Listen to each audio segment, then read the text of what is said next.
Path team में काफ़ी सारे टीचर्स का मार्गदर्शन मिला है, जिसमें मेरी क्लासेस हैं, प्रवीण सर की हैं, सलीम सर की हैं, अनिल सर की क्लासेस किए होंगे, ये सभी लोग हैं। तो कोई एक मैसेज देना चाहते हैं पूरी टीम के लिए, किस तरह से रहा?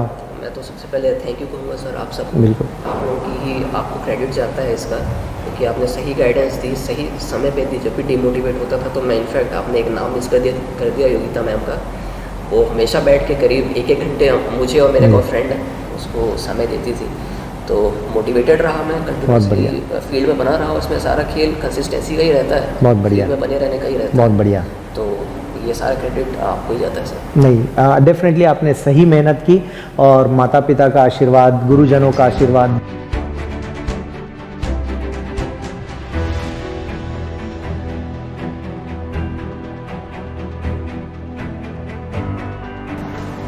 नमस्कार दोस्तों, मैं doctor Hamid Khan, team director path IAS academy, और इस वक्त छत्तीसगढ़ के लिए बहुत बड़ी खबर है।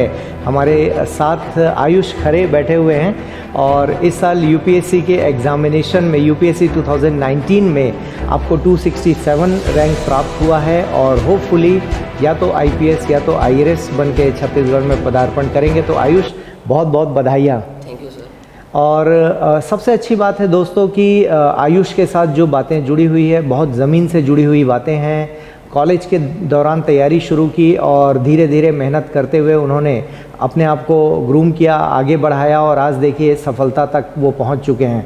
तो आइए हम आयुष के माध्यम से ही चीज़ों को सुनते हैं कि उनकी सफलता की कहानी। आयुष, मैं चाहूँगा सबसे पहले एक एजुकेशनल बैकग्राउंड के बारे में बातचीत कर लें, फिर हम यूपीएससी की स्ट्रैटेजी पर बातचीत करेंगे। तो प्लीज़ अपने बारे में बताएं। सर, मेरी पूरी एजुकेशन रायपुर में ही हुई है। बहुत बढ़िया। मैंने सर अपनी schooling 10th and 12th Krishna public school से करी है। Okay. And then I have done a BTech honours from National Institute of Technology Raipur. Okay. In metallurgical engineering. And then sir मैंने पोस्ट ग्रेजुएशन भी किया हुआ है प्रोडक्शन टेक्नोलॉजी में। Wow, ये भी एनआईटी से किया आपने? No sir, that is from Kalinga University. Kalinga University, okay. तो क्या कॉलेज के दौरान ही, क्योंकि आप जब एनआईटी में थे तभी पाथ आपने ज्वाइन किया था, तो ये कैसे अचानक उस वक्त ख्याल आया? लाइक सर अचानक से तो नहीं आया था। From the very beginning after my 12th मेरा इंटरेस्ट था डिफेंस सर्विसेज में जाने का। ओके। एंड मैंने इंडियन एयरफोर्स के लिए एसएसबी भी दी। 3 बार मैंने नेशनल डिफेंस एकेडमी में ट्राई किया। अच्छा। बट एसएसबी से मैं आउट हो जाता था। ओके। तो फाइनली जब क्लियर हो गया कि डिफेंस सर्विसेज में शायद नहीं हो पाएगा, सो मैंने सेकंड बेस्ट अपॉर्चुनिटी इनफैक्ट ढूंढने की कोशिश करी। तो सिविल सर्विसेज मुझे नज़र आया। Okay. And then after that sir I started preparing for it. Okay. Since 2016 sir. 2016 में, ओके।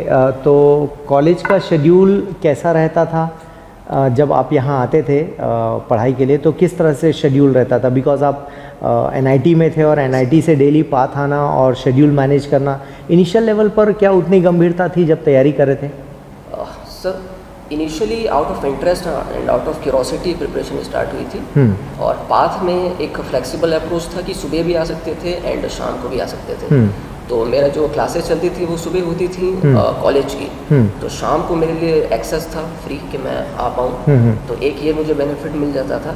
और बाकी एक्स्ट्रा क्लासेस का भी यहाँ प्रोविज़न था, संडेज़ का, सैटरडेज़ का, तो उसका मैंने बेनिफिट उठाया एंड मैनेज हो जाता था। बहुत ज़्यादा स्ट्रेसफुल मैंने कभी लिया नहीं है। जैसे मैंने कहा, out of interest and out of curiosity, कि मैं इंजीनियरिंग बैकग्राउंड का हूँ तो मेरे लिए ह्यूमैनिटीज़ के सब्जेक्ट्स एकदम नए जैसे थे। जैसे मैंने पहला टॉपिक इंडस वैली सिविलाइजेशन पढ़ा था, तो मैं तो उसके पहले मैथ्स, फिजिक्स यही सब पढ़ता था। तो मेरे लिए काफ़ी यूनिक था, वो काफ़ी it was a mind opening thing for me. तो आउट ऑफ क्यूरोसिटी वो होता चला गया। Great great. तो इनिशियल डेज में जब पढ़ाई कर रहे थे उस वक्त हम लोग का प्रेशर रहता था, करंट अफेयर्स पढ़ो, मैगजीन्स पढ़ो, योजना पढ़ो, कुरुक्षेत्र पढ़ो, फिर डीडी न्यूज़ भी देखो, है ना? इन सब में बैलेंस कैसे किया? क्योंकि इनिशियली जो बच्चे तैयारी कर रहे हैं छत्तीसगढ़ में या पूरे इंडिया में, तो उनमें जो फ्रेशर्स हैं उनके सामने एक बड़ा चैलेंज है कि करंट अफेयर्स बहुत बड़ा हुआ है।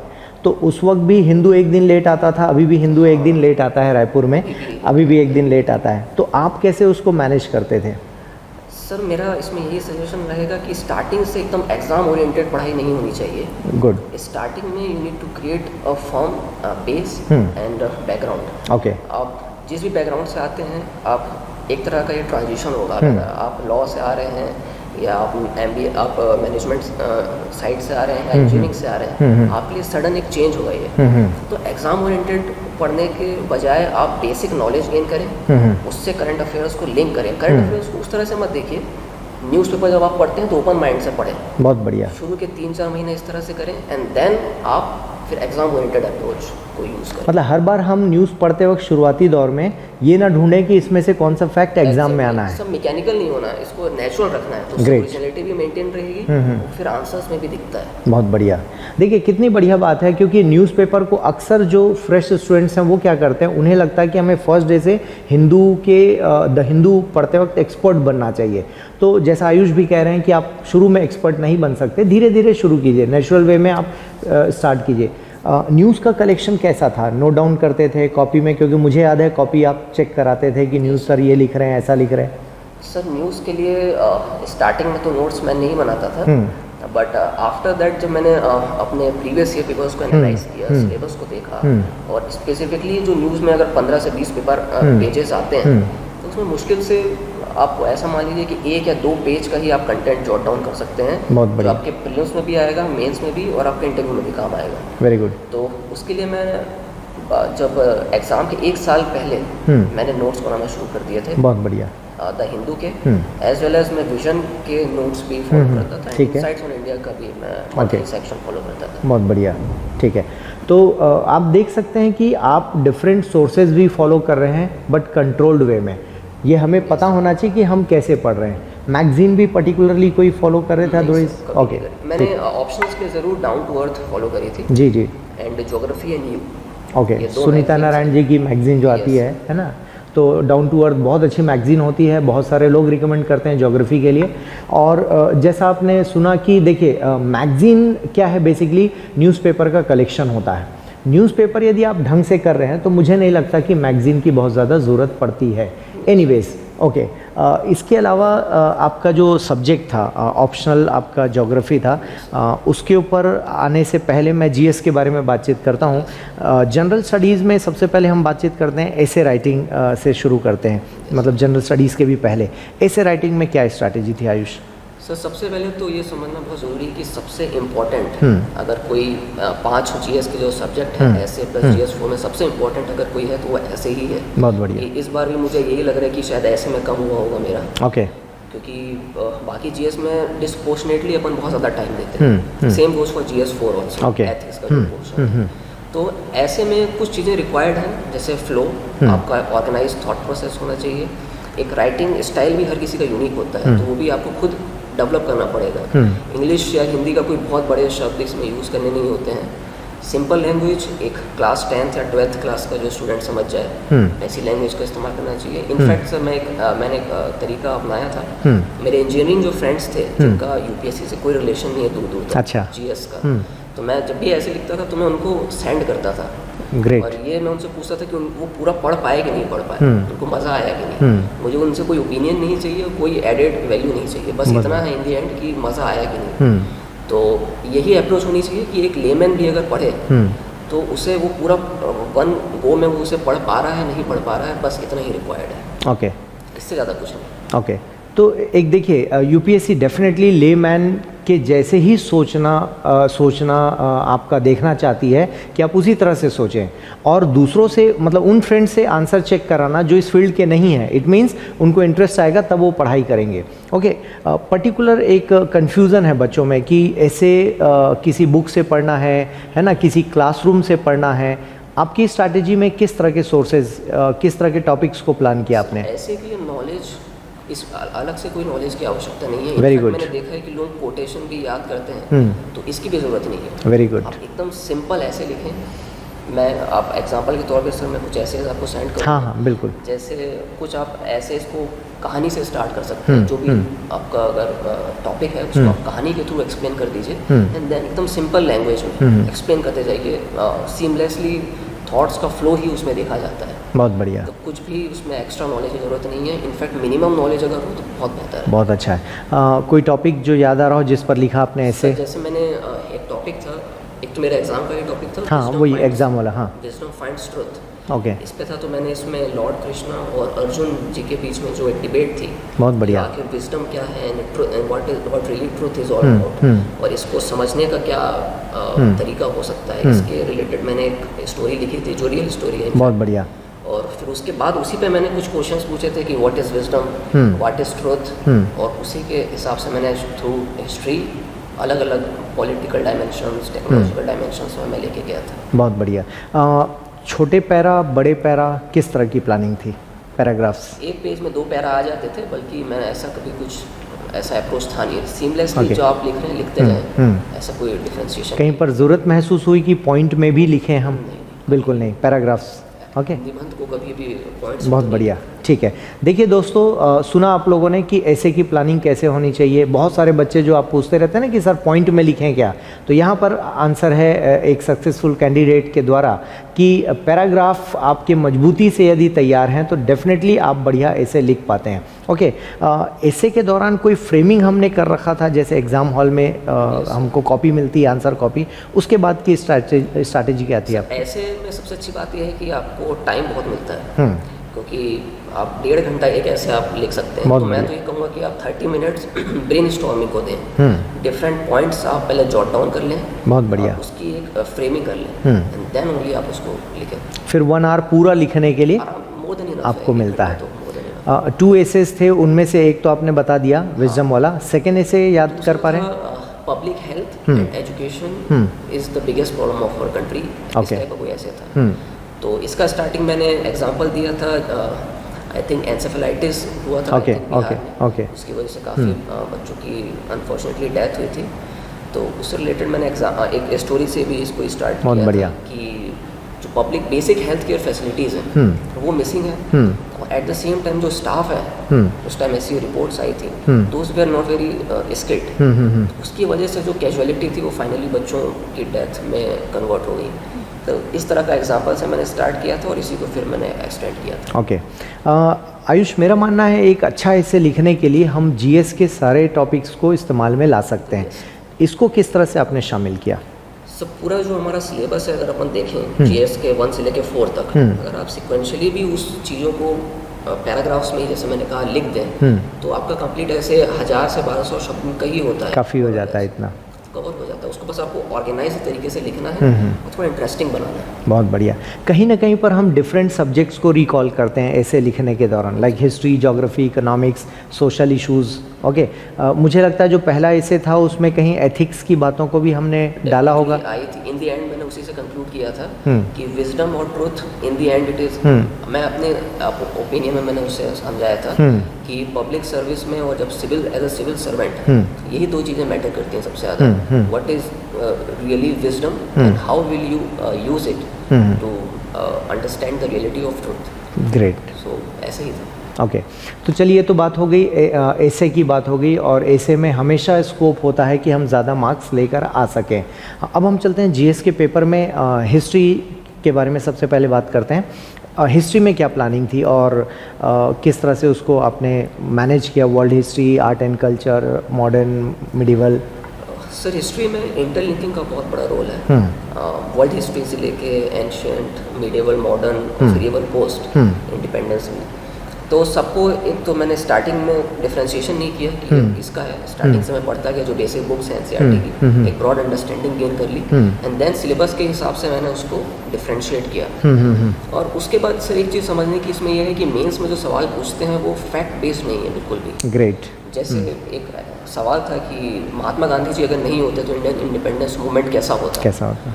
ये एक 10th क्लास का स्टूडेंट भी लिख सकता है और एक यूपीएससी का स्टूडेंट भी लिख सकता है। डिफरेंस ये आएगा कि उसमें कितनी डेप्थ से अपन ने उस सवाल को और उस इश्यूज़ को समझा है। तो जब भी आप पढ़ें तो इस प्रकार का थॉट प्रोसेस डेवलप करें कि ऑल्टरनेटिव हिस्ट्री क्या हो सकती है, क्या इंटरलिंकेजेस हो सकते हैं, वर्ल्ड हिस्ट्री के मॉडर्न इंडिया के साथ क्या लिंकेजेस हैं, पोस्ट इंडिपेंडेंस का इकोनॉमी के साथ क्या है, साइंस एंड टेक के साथ क्या है। तो इस तरह से इंटरलिंकिंग अगर करके पढ़ेंगे तो हिस्ट्री सॉल्व हो जाएगी। ओके, एक इंटरलिंकिंग बहुत बड़ा रोल प्ले करता है यूपीएससी के आंसर राइटिंग में दोस्तों। जब भी आप पढ़ते हैं, यूपीएससी की तैयारी करते हैं, साल भर तो आपको समझने में लग जाता है, सिलेबस समझने में कि कैसे हम मैनेज करें, कैसे बैलेंस करें।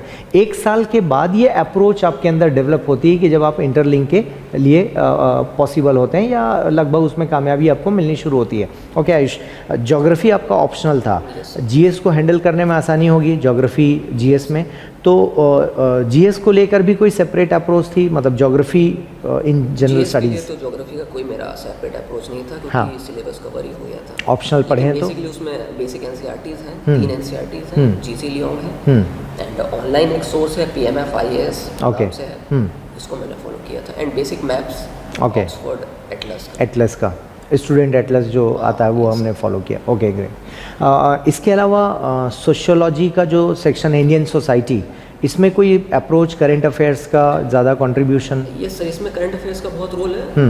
बाकी जो बेसिक जो कंटेंट है वो आपको बुक से मिल जाएगा, एनसीईआरटी से। एंड अगेन सर, इसमें भी एप्लीकेशन बेस्ड सवाल है। जैसे मुझे याद है एक सवाल आया था कि बड़ा इंटरेस्टिंग सवाल था कि इंडिया के जो बहुत प्रॉस्परस स्टेट्स हैं तो वहाँ पे सेक्स रेशियो कम क्यों है? बहुत बढ़िया। हाँ, ये प्रश्न सवाल है कि आपको शायद किताबों में इसका एग्जैक्ट आंसर ना मिले। बिल्कुल ठीक। अगर आप करंट अफेयर पढ़ेंगे, एनालाइज करेंगे, सोसाइटी को ऑब्जर्व करेंगे, तभी लिख पाएंगे, और मार्क्स भी शायद उसी के ही होंगे। थ्योरेटिकल बातें यहाँ पे मार्क्स गेन नहीं करेंगे। ठीक बात है। तो करंट अफेयर को जब भी पढ़ें तो एनालाइज करें, उसके मल्टीपल एस्पेक्ट्स को एनालाइज करें, और वही आंसर्स में भी आएंगे। बहुत बढ़िया। पेपर 2 की ओर चलते हैं, जहाँ पर पॉलिटी, गवर्नेंस, आईआर का सेक्शन है, या जस्टिस का, सोशल जस्टिस का टॉपिक है। ये 3-4 टॉपिक्स हैं। इसमें कोई सेपरेट स्ट्रैटेजी, खासकर आईआर पर पहले बात कर लेते हैं? ये सर, पहले अगर आईआर की बात करें तो रिसेंट टाइम्स में अगर मैं जो सवाल देख रहा हूँ बहुत आर्टिकुलेटिव है, उसमें नॉलेज सबके पास रहेगी, बहुत बढ़िया, इशूज़ क्लियर रहेंगे, बट इन दी एंड सारा खेल आर्टिकुलेशन का है कि इतने जो बड़ा सवाल है, 3-4 लाइन का तो सवाल ही है, तो उसको किस तरह से सम अप कर रहे हैं, कितने मल्टीपल एस्पेक्ट्स अपन टच कर पा रहे हैं, सारा खेल इसी का रहेगा। ओके, तो उसी की प्रैक्टिस है, उसी की प्रैक्टिस मैंने करी थी। आईआर में कोई बेसिक बुक पढ़ने की ज़रूरत थी आपको? नहीं, मैंने ज़्यादा बुक्स तो नहीं पढ़ी थी। जो पोस्ट इंडिपेंडेंस और इकोनॉमी का जो अपना सेक्शन है उसमें मोर देन इनफ चीज़ें कवर हो जाती हैं, जैसे पंचशील प्रिंसिपल्स हैं, नॉन अलाइंड मूवमेंट्स हैं, वेरी बेसिक नॉलेज, और बस इतना ही इनफ है। बाकी करंट अफेयर्स। ओके, तो देखिए आईआर एक बड़ा सेक्शन कवर करता है करंट अफेयर्स का, और वो आप अपनी स्ट्रैटेजी में शामिल करते हैं शुरू से कि इंडिया चाइना, इंडो नेपाल क्या हो रहा है, तो डेफिनेटली एक अंडरस्टैंडिंग बनते रहती है, मतलब डे टू डे लाइफ में न्यूज़पेपर। ओके, पॉलिटी गवर्नेंस में क्या कुछ खास? सर अगेन जो बेसिक्स है, आपके आंसर का जो कोर बनेगा, that should be static portion, politically Lakshmikant जो हम पढ़ते हैं, great, more than enough. And then it is all about current affairs. उसका एनालिसिस, जैसे क्वेश्चंस आते हैं काफ़ी करंट बेसिस पे ही आते हैं। जैसे मुझे ध्यान है कि जब दिल्ली का इशू चल रहा था स्टेट, उसका कैपिटल एलजी, और तो उस समय 69th अमेंडमेंट पे सवाल आया था, आर्टिकल 239A पे सवाल आया था। तो जो करंट अफेयर चल रहा है उसी के हिसाब से ही सवाल आते हैं। बहुत बढ़िया, बाकी बेसिक नॉलेज क्लियर होना चाहिए। बहुत बढ़िया। पेपर 3 काफ़ी डायनामिक है, इकोनॉमिक्स, साइंस टेक, बायोडाइवर्सिटी और इंटरनल सिक्योरिटी एंड ऑल। इस पेपर में कोई खास स्ट्रैटेजी इकोनॉमिक्स के लिए? बिकॉज एक चीज़ मैंने महसूस किया है कि इंजीनियर्स ज़्यादातर इकोनॉमिक्स से एक डर है, एक फियर है, तो वो कैसे दूर हुआ?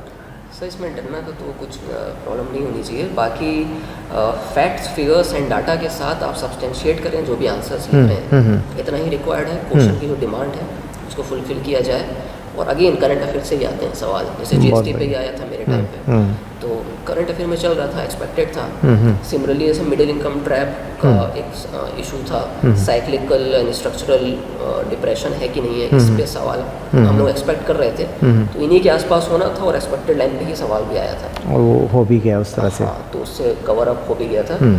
तो ये एक्सपेक्ट कर लेते हैं जब अपन प्रिपरेशन में रहते हैं। तो बाकी current affairs plus basic knowledge, and then it is all about presentation. Okay, graphs के थ्रू आप एक्सप्लेन कर सकते हैं। Very good. जैसे इस वक्त जैसे गोल्ड के प्राइसेस बढ़ रहे हैं, तो आप सिंपल ग्राफ से शो कर दीजिए कि गोल्ड के प्राइसेस बढ़ रहे हैं, बट इकोनॉमी की जो जीडीपी है इट इज डिक्लाइनिंग। एक पैराडॉक्सिकल नेचर शो हो जाएगा आंसर्स में, जो एग्जामिनर भी समझ जाएगा, उसको लिखने की भी जरूरत नहीं पड़ेगी। बहुत बढ़िया। तो इस तरह का प्रेजेंटेशन, मतलब ग्राफ, डायग्राम, टेबल्स हम यूज़ करके डेफिनेटली जो दूसरी कंट्रीज में हो रहा है, इंटरनेशनल एग्जांपल्स भी हम कोट कर सकते हैं। ओके, स्टूडेंट्स का एक बड़ा हेडेक एथिक्स की बुक्स फॉलो क्या करें, कैसे करें, है ना। अक्सर मैं क्लासरूम में ARC की रिपोर्ट से शुरू करने कहता हूँ, आपकी स्ट्रैटेजी मैं जानना चाहूँगा आयुष।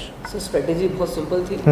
बेसिक डेफिनेशंस जो सिलेबस में शब्द लिखे हैं उनका मतलब पता होना चाहिए। Very good. It is all about self analysis, आप खुद को किस तरह से एनालाइज करते हैं। अपनी पर्सनल लाइफ के एग्जांपल्स मैंने खूब लिखे थे। बहुत बढ़िया, बहुत बढ़िया। मैं यही रिकमेंड भी करता हूँ। एंड अगेन करंट अफेयर्स पढ़ते समय आप उसको अप्लाई कर सकते हैं। जैसे मैंने कई जगह पे एग्जांपल दिया था MS धोनी का। बहुत बढ़िया। का जो कमिटमेंट है अपने स्पोर्ट्स के प्रति वो हम सिविल सर्विसेज में भी ला सकते हैं। ग्रेट। तो वही है एनालिसिस है एंड उसका एप्लीकेशन। ग्रेट। इसके अलावा ये तो चलिए बात हो गई GS के बारे में, बात हो गई। अब मैं आता हूँ ऑप्शनल को लेकर। ऑप्शनल ज्योग्राफी था आपका और हमारी टीम मेंबर हैं मिस्टर प्रवीण सिंह, तो आप ज्योग्राफी की क्लास लेते हैं और आप उनके छात्र भी रहे। ज्योग्राफी में आपकी प्लानिंग कैसी थी ऑप्शनल को लेकर? सर ज्योग्राफी स्टार्टिंग में सबसे पहले तो सिलेबस बहुत बड़ा है, उसको कवर करने में काफ़ी समय लगता है। और बेसिक अगेन उसकी जो किताबें थी, बेसिक बुक्स थी, वो मैंने कवर अप करी। बुक से पढ़ा, कोई भी नोट्स मैंने उसके लिए यूज़ नहीं किया, अपने सेल्फ नोट्स बनाए। एंड क्वालिटी कंटेंट का सर इसमें थोड़ा एक इशू होता है कि आपको स्पेसिफिक कंटेंट मिल जाए जो एग्जाम में रिक्वायर्ड है। बहुत सारा कंटेंट है तो उसमें थोड़ा समय लगता है, खुद ही आपको समय देना पड़ेगा। डेफिनेटली खुद के नोट्स बनाने पड़ेंगे। बेस्ट अगेन मैंने जो आपको मैगजीन्स बताई उससे बेस्ट एग्जांपल्स, बेस्ट प्रैक्टिसेस, अच्छे डायग्राम्स, ज्योग्राफर्स के नेम्स। बहुत बढ़िया। इसी तरह से आपको प्रैक्टिस करनी पड़ेगी, आंसर राइटिंग प्रैक्टिस। बहुत बढ़िया। इसमें लगभग कितने ईयर्स के क्वेश्चंस का एनालिसिस आपने किया था ज्योग्राफी को लेकर स्पेसिफिकली? प्रीवियस ईयर क्वेश्चंस मैं तो कहूँगा कि 25 ईयर्स के आप निकाल लीजिए। Great. And it is more than enough. केवल उसी को अगर आप सॉल्व कर लें तो एकदम टारगेटेड अप्रोच हो जाएगी। बहुत बढ़िया। Same goes for prelims also. मैंने 40 साल के जो प्रीवियस ईयर क्वेश्चंस थे वो सॉल्व किए थे सेकंड अटेम्प्ट में। Great great. पहले में यही गलती हो गई थी, इसलिए शायद अटक भी गया था, बट अगले अटेम्प्ट में यही बस किया और निकल गया। अभी इस इंटरव्यू के पहले मैं आयुष से बात कर रहा था इस बारे में कि एक प्रीलिम्स, हम आएंगे वापस ज्योग्राफी ऑप्शनल पर आएंगे क्योंकि उन्होंने छेड़ दिया प्रीलिम्स की बात, कि एक प्रीलिम्स पहला जो अटका उसके बाद हमने क्या लर्न किया, फेलियर से हमें लर्न करना चाहिए। आयुष मैं वो जानना चाहता हूँ। सर पहले अटेम्प्ट में प्रीलिम्स में सबसे बड़ी प्रॉब्लम ये हुई थी कि मैं क्वांटिटी पे बहुत ज़्यादा फोकस कर रहा था। जितना नॉलेज गेन करने की कोशिश कर रहा था और उतना ही ज़्यादा वो ओपन भी होता जा रहा था। प्रीवियस ईयर पेपर एनालाइज नहीं किए थे तो पूरा ओपन था, सब कुछ क्या पढ़ना है, क्या छोड़ना है। तो पढ़ता गया। टेस्ट पेपर्स बहुत सारे सॉल्व कर दिए थे मैंने, करीब 60-70 क्वेश्चन पेपर सॉल्व किए थे test series. In the end उसका कोई खास फायदा हुआ नहीं और फिर मेरा करीब 2.5 मार्क्स से रह गया पेपर। वो भी मैंने कंप्लीटली नॉलेज बेस पे ही क्लियर हुआ था। मुझे याद है टेस्ट सीरीज के बाद आप मुझसे मिले भी थे कि सर बहुत सारे टेस्ट देकर आ रहा हूँ। अगले अटेम्प्ट में सर एक चीज़ सुधारी मैंने, आपसे भी इसमें डिस्कस किया था और कई सारे सीनियर से डिस्कस किया था कि टारगेटेड अप्रोच होना चाहिए, नहीं तो ऐसे तो आप पढ़ते ही रहेंगे, अंत ही नहीं है। तो प्रीवियस ईयर पेपर एनालाइज किया, पता किया कि कहाँ से एग्जैक्टली सवाल आते हैं और प्रीवियस ईयर से ये समझ में आया कि ना आते हुए सवाल भी आप अटेम्प्ट कर सकते हैं। बहुत बढ़िया, बहुत बढ़िया। इन the and around 25 to 30 questions आपको वहाँ पे गैस वर्क करना पड़ेगा। बहुत बढ़िया। और मेरे सीनियर्स ने मुझे बताया कि रियल लाइफ में भी जब आप डिस्ट्रिक्ट में जाएंगे या पोस्टिंग में जाएंगे तो वहाँ पर भी सिनेरियो ऐसा ही होता है। आपको पता नहीं रहेगा, you have to take a logical guess और वो लॉजिकल गैस सही हो तो आपका एग्जाम क्लियर। बहुत बढ़िया, बहुत बढ़िया। प्रीवियस ईयर पेपर एनालाइज किया, उसी के हिसाब से फिर मैंने कंटेंट भी अपना थोड़ा समेटा, किताबें भी मैंने रेस्ट्रिक्ट करी। बहुत बढ़िया। टेस्ट पेपर केवल 3 से 4 ही सॉल्व किए। Great great great.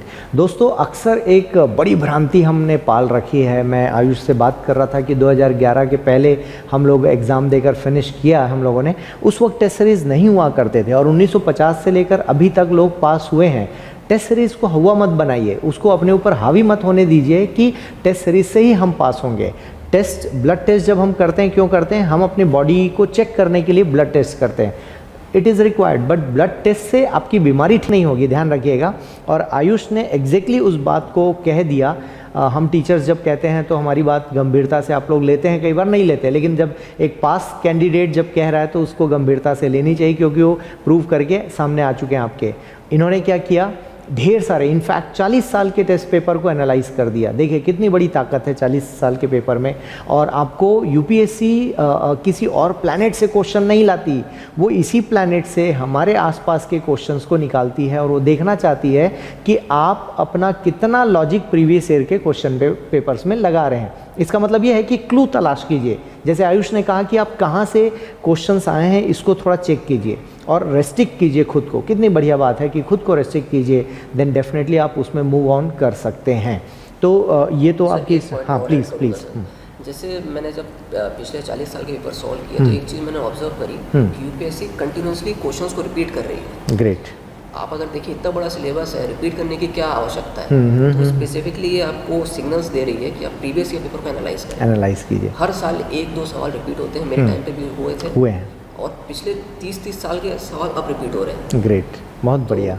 इससे क्लियरली समझ में आता है कि एनालाइज करना जी। चाहिए। देखिए यूपीएससी कोई हवा नहीं है, लेकिन इसको समझने की ज़रूरत है। 6 महीने आप उसके सिलेबस के साथ दोस्ती करते हैं, अगले 6 महीने में उसको ढंग से पढ़ते हैं और अगले एक और 6 महीने में आप उसको समझ पाते हैं कि एग्जैक्टली यूपीएससी आपसे क्या चाहती है। तो जैसा हम आयुष से बातचीत करते समय समझ पा रहे हैं कि किसी के अनुभव आपके लिए कितने ज़्यादा हेल्पफुल हो सकते हैं, खासकर प्रीलिम्स में, क्योंकि आधी जनता की यही समस्या है कि प्रीलिम्स नहीं निकलता। पहली बार में हो सकता है आपका ना निकले, जैसे आयुष भी बैठे हैं, तो ज़रूरी नहीं कि फर्स्ट अटेम्प्ट में ही आप बहुत अच्छे क्वालिफाई करके निकल जाएं, लेकिन आपको समझना पड़ेगा कि आपकी मिस्टेक्स कहाँ हैं।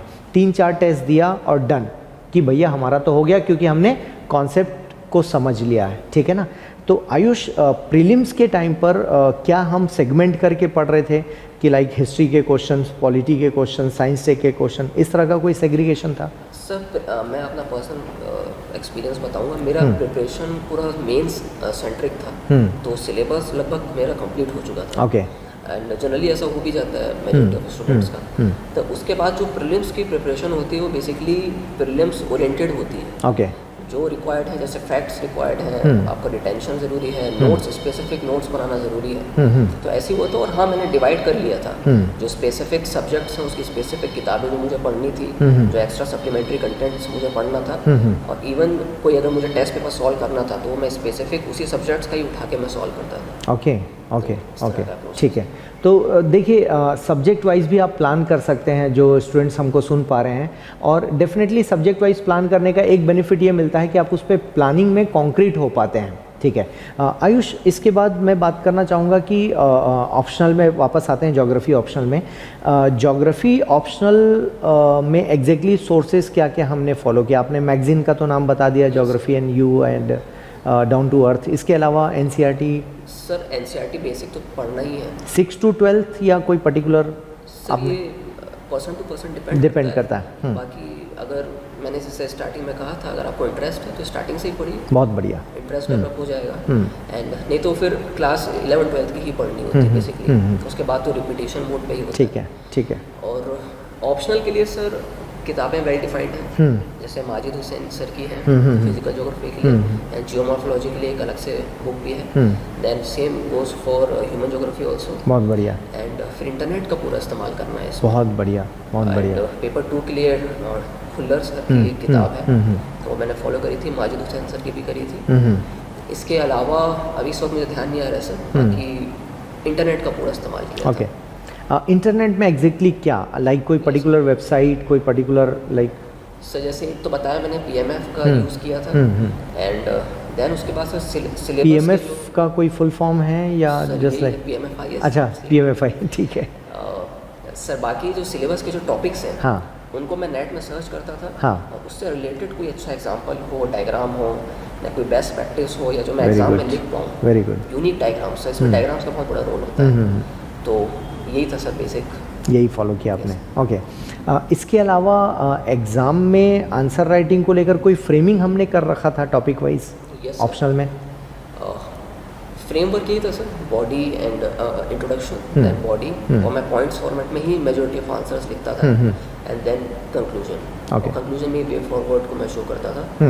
बाकी कुछ सवाल स्पेसिफिकली ऐसे रहते हैं जिसमें पैराग्राफ में लिखना पड़ता है, तो कोई ऐसा मैकेनाइज्ड तरीका नहीं फॉलो करना चाहिए डेफिनेटली, और क्वेश्चन की डिमांड के हिसाब से ही होता है। और इनफैक्ट जब अपन 20 आंसर कंटिन्यूसली लिखते हैं तो जो नेचुरली होता है वही निकलता है वहाँ पे। बहुत बढ़िया। तो वैसे प्रैक्टिस तो मैंने पॉइंट फॉर्मेट में ही करी थी, उसमें ही लिखे थे ग्रेट। आयुष, यदि टाइम को लेकर हम बात करें, ज्योग्राफी ऑप्शनल में एक स्क्रैच से शुरू करने पर कितना वक्त लग सकता है? सर जनरली अगर आपका बैकग्राउंड इंजीनियरिंग का है जैसे मेरा था, मतलब नॉन ज्योग्राफी बैकग्राउंड है, तो इसमें टाइम लग सकता है सर स्टार्टिंग में अराउंड 1 ईयर। मैं बोलूँगा कि 1 ईयर कोई बड़ी बात नहीं। ठीक है, तो देखिए 1 ईयर का भी टाइम ऑप्शनल में लग सकता है। जो नए छात्र हैं, जो मुझे देख पा रहे हैं, सुन पा रहे हैं, अक्सर हमारी स्ट्रैटेजी क्या होती है, सर 4 मंथ्स में मुझे ऑप्शनल फिनिश करना है। 4 मंथ जैसी कोई चीज़ होनी नहीं चाहिए कायदे से, बिकॉज कोई टेस्टेड फार्मूला नहीं है कि 4 मंथ्स या 1 ईयर या 12 मंथ्स लाइक यू नो। तो आपको अपनी देखनी पड़ेगी कैपेसिटी की, आपकी कैपेसिटी कितनी है, आपकी क्षमता क्या है, आपका इंटरेस्ट एरिया क्या है, आप कितने में कंट्रोल कर सकते हैं, कहाँ पर चीज़ें समझने की है। तो देखिए आयुष ने जैसा कहा 1 साल भी उनको लगा उसको तैयार करने में, दैट डिपेंड्स।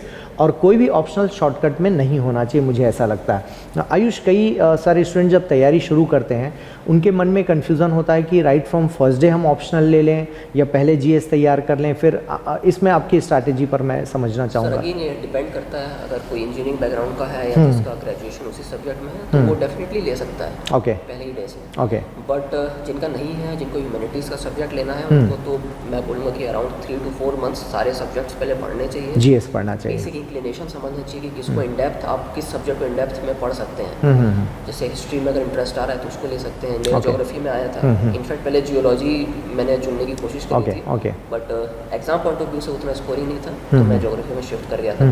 तो टाइम देना चाहिए, बिल्कुल हरी में नहीं आना चाहिए। बहुत बढ़िया। कि इसके जो मार्क्स होते हैं ज्योग्राफी के ऑप्शनल्स के आपके बेसिकली, वो बहुत ज़्यादा डिसाइडिंग फैक्टर रोल है। 500 मार्क्स हैं तो ऑब्वियसली सबसे ज़्यादा मार्क्स इसी में मिलते हैं, अबव 300 एंड इनफैक्ट कईयों के तो 340 भी आए हैं, डेफिनेटली आए हैं जी। तो बहुत डिसाइडिंग रोल प्ले करता है। अच्छा, इसी में बहुत सारे स्टूडेंट्स लाइक ह्यूमैनिटी या टेक्निकल सब्जेक्ट लाइक ज्योग्राफी, आपके मन में कोई डिलेमा था जियोलॉजी के अलावा कोई ह्यूमैनिटी का सब्जेक्ट? डिलेमा तो बिल्कुल नहीं था, क्लियर था, जियोलॉजी था, देन सब्जेक्ट थोड़ा मेरे को सूट नहीं कर रहा था तो मैं ज्योग्राफी में आ गया था। ज्योग्राफी जब चूज़ कर रहे थे उस वक्त दिमाग में क्या था कि कोचिंग, नोट्स और मार्क्स, क्या क्राइटेरिया फॉलो कर? सर हुआ ये था कि मैंने जैसे स्टार्टिंग में बताया, आउट ऑफ क्यूरोसिटी मैं पढ़ रहा था, तो पहले हिस्ट्री से स्टार्ट किया, फिर ज्योग्राफी जब मैंने पढ़ने बैठा तो आउट ऑफ क्यूरोसिटी ही मुझे अब ध्यान आता है कि जितना भी ऑप्शनल का सिलेबस था वो मैंने कवर कर लिया था रीडिंग वाइज। बहुत बढ़िया। तो वो मुझे समझ में आ गया कि इसमें मेरा बहुत इन डेप्थ इंटरेस्ट है, तो इसलिए मैंने उस सब्जेक्ट को ओके ग्रेट। अब मैं चलता हूँ इंटरव्यू की ओर चलता हूँ। बोर्ड किन का था और किस तरह से ये पूरा प्लान हुआ और क्वेश्चंस क्या क्या थे, इसके बारे में समझना। सर बोर्ड श्री भरत भूषण व्यास सर जी का था और इंटरव्यू लगभग 25 से 30 मिनट चला था। ओके, 30 to 35 एवरेज जो पूछे थे।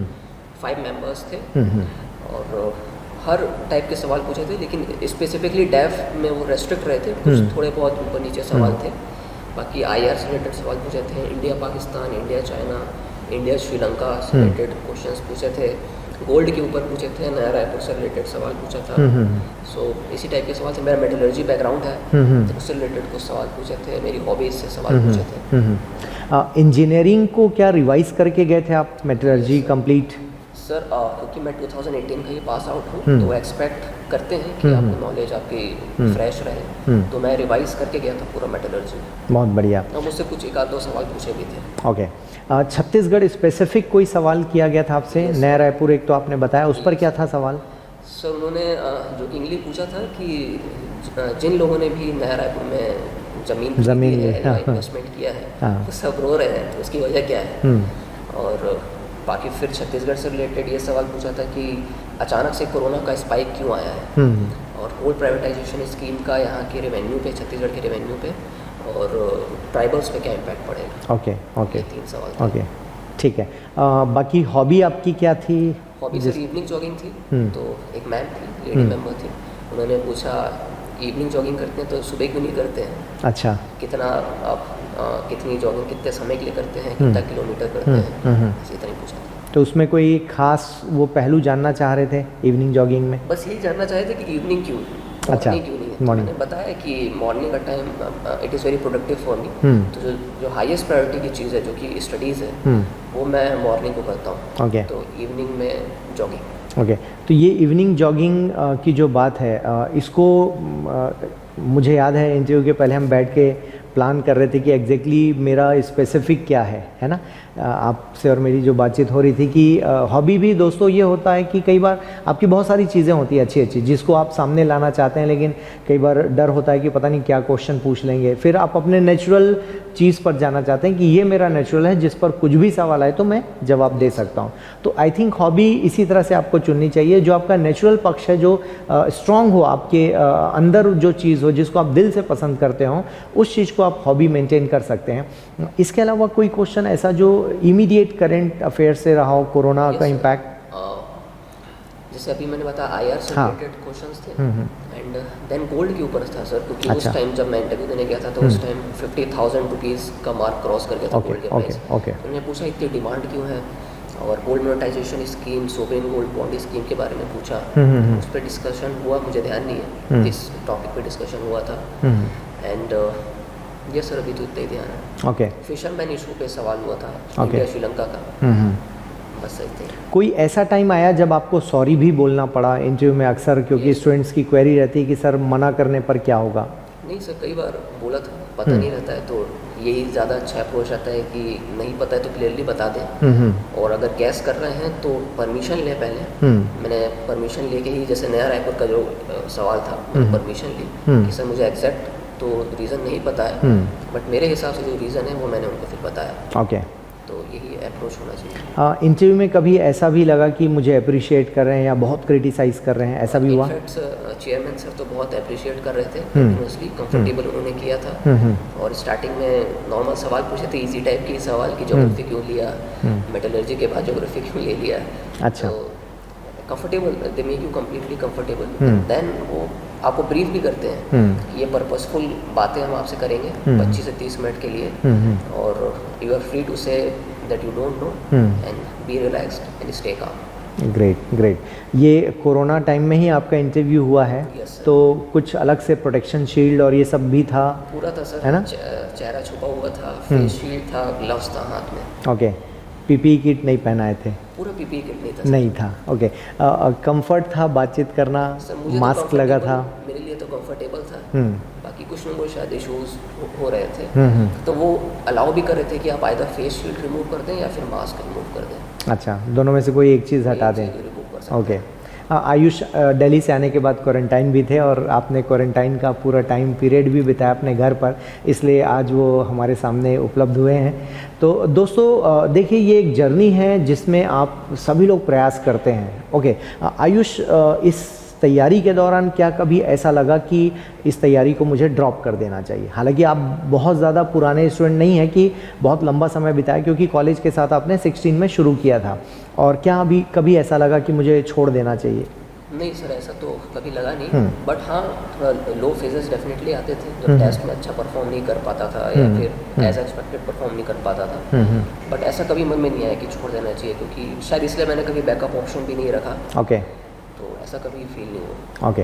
क्लासरूम में कई बार इनर कंपटीशन होता है, अंदर ही अंदर चल रहा होता है कि अच्छा बगल वाले ने आंसर दे दिया, मैंने नहीं दिया, तो कई बार फ्रस्ट्रेशन होता है कि मैं ही नहीं इसको पकड़ पा रहा हूँ, या टीचर। कभी ऐसा लगा कि एक चैलेंज? मेरे फ्रेंड्स ऐसे थे कि हम लोग जब भी बाहर आते थे तो बहुत पढ़ाई लिखाई की बातें होती नहीं थी। ओके। तो एंजॉय करने के ही मूड से आते थे, पढ़ाई घर नहीं होती थी। Okay, great. कभी ऐसा इनर कंपटीशन हुआ नहीं। बहुत बढ़िया। देखिए, क्लासरूम का एक माहौल होता है, और मुझे लगता है आपके बैच में जितने भी थे सभी अच्छा ही पढ़ रहे हैं, और डेफिनेटली उनमें से बहुत सारे अभी भी तैयारी में हैं, और कुछ तो रायपुर में ही बैठ के तैयारी कर रहे हैं। तो उन सभी के लिए बढ़िया मैसेज है कि देखिए, अपने बीच का जब कोई पास हो जाए तो एक कॉन्फिडेंस आता है कि हाँ हम भी कर सकते हैं, क्योंकि हम भी उस नॉलेज से होकर गुजरे हैं, हम भी उस स्ट्रैटेजी को समझ रहे हैं। तो इसलिए दोस्तों, हताश होने की तो ज़रूरत नहीं है। यूपीएससी आपसे समय मांगती है, टाइम मांगती है, आपको एक क्वालिटी टाइम देना पड़ता है। 1 नहीं, 2 नहीं, 3 नहीं, 4 साल भी लग सकते हैं। क्या आयुष, हम मानकर चल रहे थे कि इसमें एक लंबी जर्नी करनी पड़ेगी, इसके लिए मेंटली प्रिपेयर्ड थे? यस, मेंटली प्रिपेयर्ड था। हालांकि ये सोचा था कि पहले ही अटेम्प्ट में क्लियर करना है, और ये सोचा था कि एक ही अटेम्प्ट देना है। ओके। तो फिर जॉब लग गई थी तो जॉब के लिए चला गया था, लेकिन वापस माइंड चेंज हो गया तो दूसरा अटेम्प्ट दिया।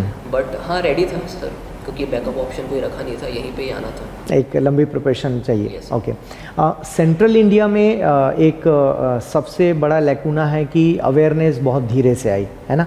2011 में पाथ जब खुला और आप लोग NIT के स्टूडेंट्स काफ़ी हमारे पास आज भी आते हैं स्टूडेंट्स, तो किस तरह से एक सोच बदली कि अच्छा यहाँ पर भी कोचिंग है, हम यहाँ पर भी शुरू कर सकते हैं, एक कोई पॉजिटिविटी आई?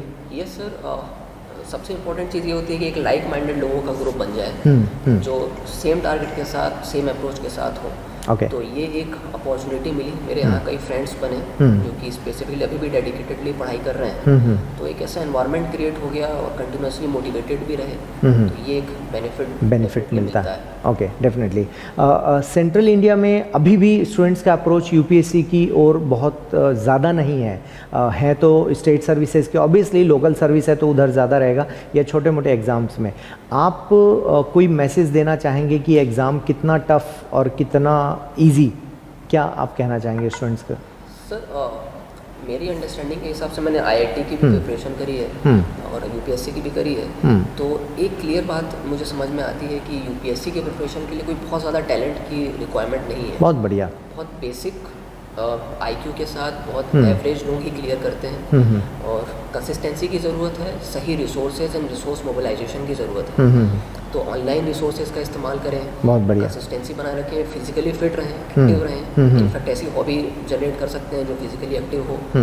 तो बस यही रिक्वायर्ड है और अगर ये सही तरह से किया जाए, स्ट्रेटेजिकली किया जाए, तो ईजिली क्लियर हो सकता है। दोस्तों बहुत अच्छी बात है। हालांकि बहुत सारे स्टूडेंट्स रायपुर से पढ़ाई करने के बाद दिल्ली चले जाते हैं, कई बार दिल्ली में और जाकर कोचिंग कर लेते हैं, फिर वहाँ बैठ के पढ़ाई भी करते हैं। आयुष के साथ एक अच्छी बात थी कि जब इंटरव्यू होना था तभी वो दिल्ली गए फाइनली, और मॉक वगैरह भी दिया होगा डेफिनेटली आपने, और फाइनली जाके यूपीएससी बिल्डिंग में आपने इंटरव्यू में अपने आप को बढ़िया प्रदर्शन किया। दोस्तों मैं यहाँ पर एक फैक्ट शेयर कर रहा हूँ कि आप दिल्ली में बैठे हों, रायपुर में बैठे हों, किसी कोचिंग में हों, इन सब चीज़ों का मैटर तब तक नहीं है जब तक आपकी अपनी तैयारी बहुत मजबूत है। ओके, तो इस बात से फ़र्क नहीं पड़ता कि किस शहर से तैयारी कर रहे हैं, इस बात से फ़र्क पड़ता है कि आपकी अपनी तैयारी किस तरह से है। क्या कभी लगा आयुष ऐसा कि दिल्ली नहीं जाकर आप बड़े नुकसान में हैं? नहीं सर, कभी ऐसा नहीं लगा। ओके।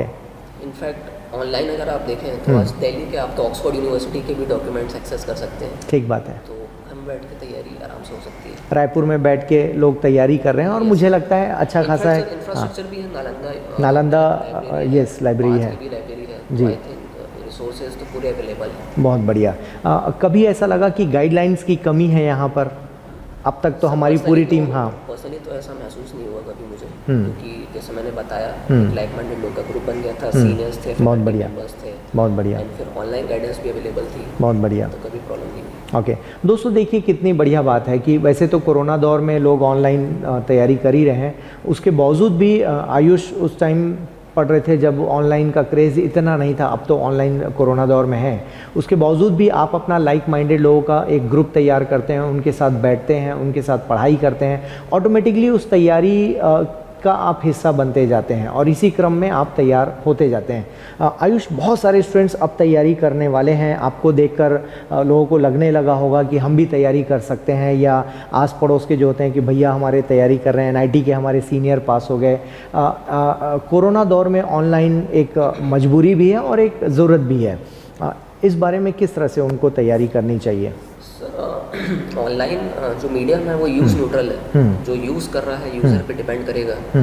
तो मेरे ख्याल से आप सबसे पहले तो टारगेट क्लियर कर लीजिए कि आपको UPSC ही करना है, इसके अलावा और कुछ नहीं। बहुत बढ़िया। तो उसी से स्पेसिफिक चैनल्स में आप जा सकते हैं, यूट्यूब चैनल्स हैं आज, वेबसाइट्स हैं ऐसी जैसे इनसाइट्स ऑन इंडिया में मैं रेगुलर आंसर्स लिखता था, बहुत बढ़िया, तो उसमें आप अपडेट्स भी पा सकते हैं, तो मोटिवेशन भी बना रहेगा। ठीक बात है। आप टॉपर्स के जो स्ट्रेटेजीज हैं वो आप एक्सेस कर सकते हैं। बहुत बढ़िया। तो ऑनलाइन मीडियम का पूरा इस्तेमाल होना चाहिए सर। बहुत बढ़िया।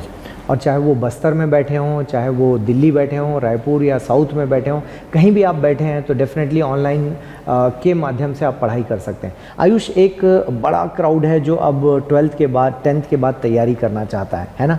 आप तो अपने थर्ड ईयर में, आई थिंक थर्ड ईयर में आपने पाथ ज्वाइन किया था, और क्या मैसेज है 12th के बाद जो बच्चे तैयारी करना चाह रहे हैं, क्योंकि 2 साल 3 साल आपसे और पहले वो लोग ज्वाइन करना चाह रहे हैं, तो उनके लिए क्या एक गाइडलाइन?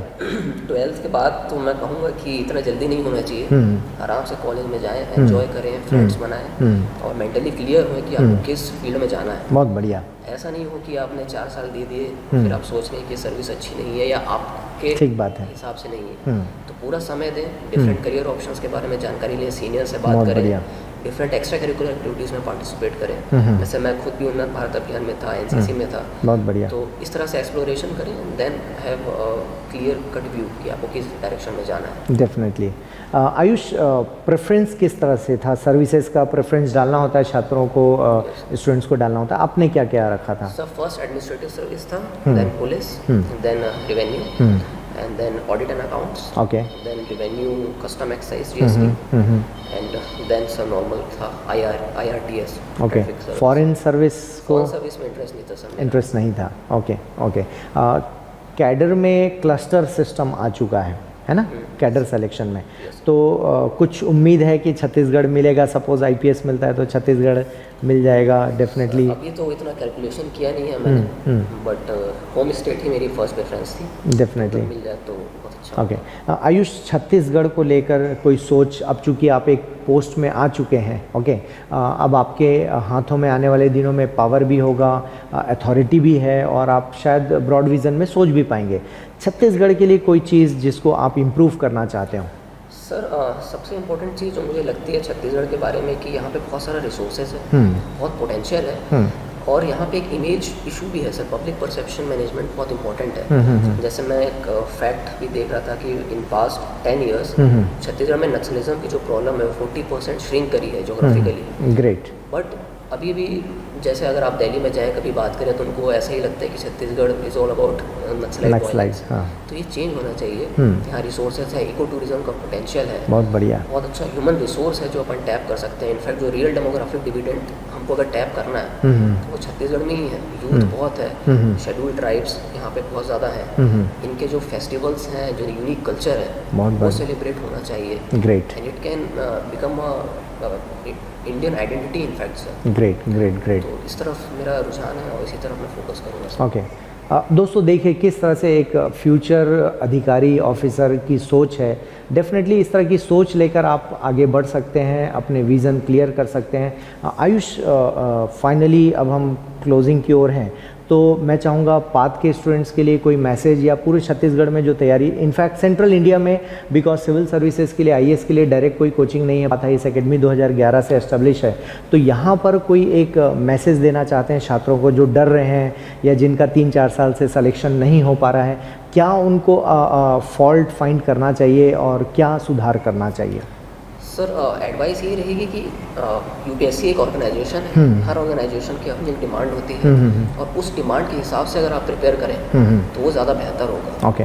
और जो लोग ऑलरेडी सेलेक्टेड हैं, आप जैसे मैंने कहा यूट्यूब से आप गेन कर सकते हैं कि उन्होंने क्या स्ट्रेटेजी फॉलो करी थी, वो फॉलो करें, अपना थोड़ा मॉडिफिकेशन लेके आए उसमें, फॉल्ट लाइन्स को पहचानें। जैसे मैंने कहा प्रीवियस ईयर पेपर को एनालाइज करें, जो पास्ट में आपने मिस्टेक्स करी हैं वो फाइंड आउट करें, आंसर्स लिखें खूब, सीनियर से एडवाइस लें एंड बी फिजिकली एक्टिव और हेल्दी रहें बस। बहुत बढ़िया। क्लासरूम की कोई ऐसी बात याद आती है जो एग्ज़ाम के दिनों में एग्ज़ाम आंसर लिखते वक्त लगा कि अच्छा ये क्लिक किया मुझे, ऐसा कुछ रिकॉल हुआ?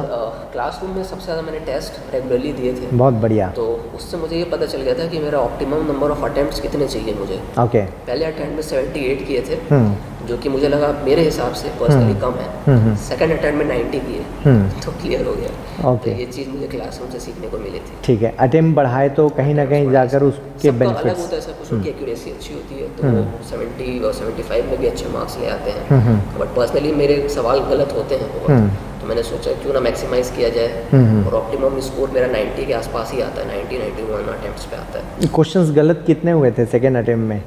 प्रीलिम्स के टाइम पर? आ गई है, मैंने चेक नहीं किया है, बट अच्छा, मार्क्स अराउंड 103 104 के आसपास आ रहे थे। Okay okay. तो अभी याद नहीं है सर कितने हाँ, सही थे। कोई नहीं, कट ऑफ मार्क्स तो वैसे आ चुका है ना? हाँ 19 का, हाँ 98 है कट ऑफ Yes. मार्क्स।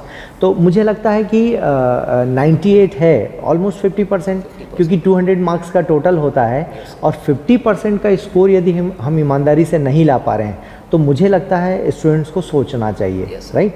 जो बार बार फेलियर का शिकार हो रहे हैं उनको एक बार सोचना चाहिए कि कमी कहाँ पर है, स्ट्रैटेजी वाइज कमी कहाँ पर है। Okay Ayush, overall path team में काफ़ी सारे टीचर्स का मार्गदर्शन मिला है, जिसमें मेरी क्लासेस हैं, प्रवीण सर की हैं, सलीम सर की हैं, अनिल सर की क्लासेस किए होंगे, ये सभी लोग हैं।